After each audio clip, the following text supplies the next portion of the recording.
আসসালামু আলাইকুম সম্মানিত ভিউয়ার্স, কেমন আছেন সবাই? আশা করি ভালো আছেন, সুস্থ আছেন। আমি আল্লাহর রহমতে আপনাদের দয়ায় অনেক ভালো আছি। অনেক ভাই প্রশ্ন করেছেন যে তো বিদেশের মাটিতে ঘূর্ণিঝড় হয়েছে কি না।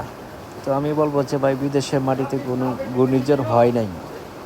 বিদেশের মাটিতে সব দিক দিয়েই সব জায়গায় ঠিক আছে।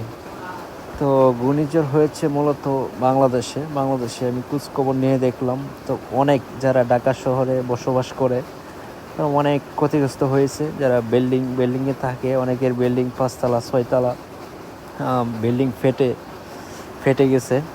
তো আসলেও খুবই সমস্যা। আসলেও বিল্ডিং ফাটার কারণটা হচ্ছে আমরা আসলে দিন যাচ্ছে আর পাপের কাজে আমরা আসক্ত হয়ে যাচ্ছি।